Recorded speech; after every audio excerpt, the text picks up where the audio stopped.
자, 그런데 생경하게도 조사를 받을 윤 전 대통령 배우자 측이 특검에 조건을 내걸고 있습니다. 건강이 좋지 않으니 조사 시간을 제한해달라. 어떤 식으로 조사해달라. 휴식 일정을 보장해달라 등등 중대범죄 피의자 측 요구가 참 다양한데요. 김건희 국정농단 특검이 김건희 여사에게 출석을 요구한 날짜는 다음 달 6일.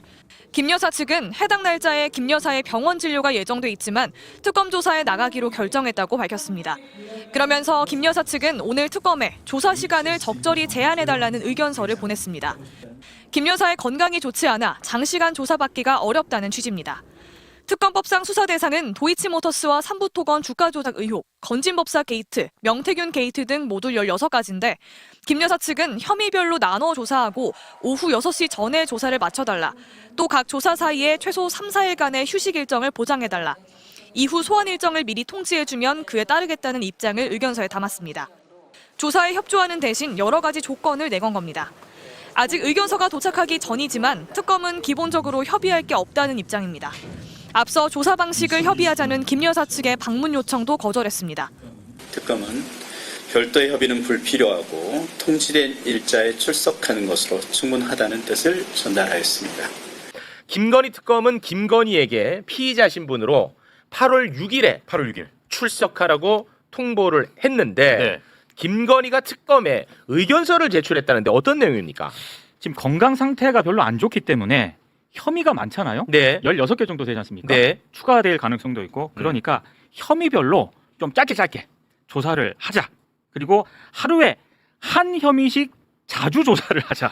그리고 각 소환 조사 사이사이에 네. 한 3일에서 4일 정도 휴식 일정을 좀 보장을 해주고 조사 시간도 적절히 제한을 해서 오후 6시 전에 조사를 좀 종결을 해달라 이렇게 요청을 했거든요. 어떻게 해봐 진짜. 김건희 머리 쓰네. 김건희 지금 어찌됐든 간에 나와 있는 혐의만 보면 16개야. 16개. 근데 하루에 하나씩만 하지. 하루에 하나. 그리고 한 번 하고는 4일 휴식 달래. 4일. 네. 자, 그러면 이제 15 곱하기 4, 5, 4, 22 올라가고 4, 60. 야, 60일 보내. 60일. 김건희. 아, 머리 막 써? 머리 쓰네. 누가 그러던데 김건희 요구사항을 보더니 이거는 프로야구 선발 투수 로테이션 시스템인데 투구수 제한. 아니 그리고 한 번 던지고 나면 사나흘 이상 쉬어야 돼. 그리고 이게 더 웃긴 게 뭐냐면 조사 방식을 수사기관이 정하는 거예요. 근데 그걸 갖다가 본인이 지금 거의 계획을 짜가지고 그 특검에 통보하듯이 이렇게 하는 게 아직도 자기가 무슨 검찰을 주물릴 수 있는 것처럼 옛날 버릇을 못 버린 것 같아요. 지금. 본인이 거의 류현진인 줄 알았지.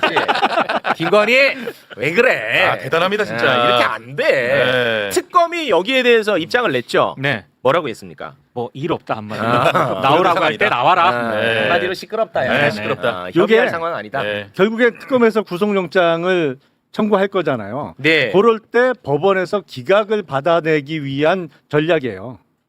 자 생각을 해보세요. 자 적어도 16번을 출석해야 돼요. 네. 왜냐면 하루에 혐의 한 개만 조사받겠다고 했으니까. 네. 그리고 사나흘 텀을 둬야 돼. 네. 그러면 60일. 계산한 대로 60일 이상에 걸쳐서 적어도 16번을 출석을 해야 되잖아요. 그러면 조사 마치고 특검이 구속영장을 법원에 청구했을 때 네. 법원 영장재판에 김건희가 출석해서 뭐라고 그러겠어요? 저요 특검이 부를 때마다 수십 번 이미 출석했어요. 불구속으로 재판받아도 저 매번 재판에 꼬박꼬박 출석할 겁니다. 근데 왜 구속이 필요해요? 요렇게 나올 거거든 보나마나. 예. 빌드업이구나. 네. 그거 노리고 이렇게 하는 거예요. 아, 예. 빌드업. 그러니까 특검에서 택도 없다 그렇지. 이 휴식 기간을 생각하지 못하게 아예 그냥 처음에 불러가지고 바로 구속영장 치는 방법은 없나요? 제가 보기엔 한두 번, 많아야 두 번 정도, 2번 정도. 소환 조사하고 영장 치지 않을까 싶은데요. 네, 음. 알겠습니다. 피의자가 수사기관에게 조사 방식을 협의하자. 어떻게 봐야 될지 지금부터 토론하겠습니다. 문홍주 특검보의 설명을 들으셨다시피 소환 통지서를 수령한 변호인으로부터 특검에 방문해서 조사 방식을 협의하고 싶다는 요청을 받았다. 조사 방식을 협의하겠다는 요청을 받았다. 특검은 협의가 불필요하다라는 입장을 전달했다입니다. 여러 보도에 따르면 건강 상태를 언급하면서 혐의가 여러 가지가 있기 때문에 좀 나눠서 하자. 하루에 하나씩 하자. 뭐 이런 얘기도 나왔다는 걸로 지금 알려지고 있습니다. 물론 좀 더 확인을 더 해야겠지만 하루에 한 혐의씩 자주 조사하자. 어떻게 봐야 되는지는 뭐 시청자들께서도 판단하시겠지만 네 분의 의견을 구하겠습니다. 먼저 신현영 의원님. 예, 결국에는 오늘 특검 브리핑에서 협의 불필요라고 단칼에 잘라버린 거 아니겠습니까? 네. 우리 국민들이 김건희 당시에 윤석열 정권에서의 그런 조사의 황제 의전을 여전히 기억하고 계십니다. 네. 예, 핸드폰이 뺏겼고요, 검사들이. 그리고 실제로 출장 조사를 했고요. 결국에는 조사 이후에 무혐의 받았죠. 그렇기 때문에 제대로 된 조사가 되지 않은 거에 대한 분노를 갖고 있고 그런 부분들이 비상계엄과 이런 조기 대선으로 인해서 정권이 바뀐 상황에서 김건희 씨가 어떻게 어떤 방식으로 어떤 과정으로 조사를 받을지에 대한 국민적 관심이 상당히 높다고 생각을 합니다. 김건희 특검에서는 모든 국민이 동등하게 피의자로서의 조사를 받아야 된다라고 생각하기 때문에 오늘 단칼에 이런 협의 불필요라고 입장을 전달한 것으로 이해를 하고요. 아마 김건희 씨의 입장에서는 지금 머리가 아주 불이 날 겁니다. 16개의 안건에 대해서 지금 조사를 받아야 되는데 예. 워낙에 건바이 건으로 다양한 이슈들이 있지 않습니까? 뭐 사적 이익을 추구하기 위해서 권력을 이용한 것뿐만 아니라 불법 대선이나 선거 개입이나 국정 개입이나 너무 다양한 이슈들에 대해서 본인이 방어 논리를 변호인단이랑 지금 준비를 하고 있을 텐데요. 과연 이런 부분에 있어서 한꺼번에 조사를 받게 되면 본인도 아마 헷갈리고 그러다가 본인이 있는 그대로의 그 진실을 또 얘기할 수 있는 리스크가 있기 때문에 건바이 건으로 나누어서 하자라는 협상을 하려는 그런 변호인단과의 모종의 그런 소통을 이렇게 전달한 것이 아닌가 싶긴 한데요. 네. 그 배후에는 또 건강상의 이유입니다. 아산병원에 입원했을 때 그리고 휠체어를 타고 퇴원하는 그런 모습들 결국에는 국민들한테 뭔가 연민 그리고 나 아프니까 이런 부분에 있어서의 일부의 정치 탄압이야라는 것을 간접적으로 메시지를 전하는 그런 의도가 분명히 있었다라고 생각을 하는데요. 실제로 보면은 우울증이라는 것도 그리고 집에서 있는 모습들도 그렇게 아파 보이지는 않았다라는 여러 증언들도 있는 만큼 예. 저는 국민의 한 사람으로서 이제는 국민들한테 정말 사죄하는 마음으로 본인이 정권에서 권력을 잡고 있을 때 그 수많은 정말 사적 이익에 대해서는 소상히 밝히고 그리고 그냥 엄중한 처벌을 받는 모습으로서의 속죄를 해야 된다고 생각을 합니다. 예. 어떻습니까, 성춘 의원님? 이게 보기에 따라서는 글쎄요, 방어권이라고 봐야 될지는 모르겠으나 향후에 결국은 불응하기 위한 포석을 지금부터 까는 것 아닌가라는 생각도 할 수 있을 것 같아요.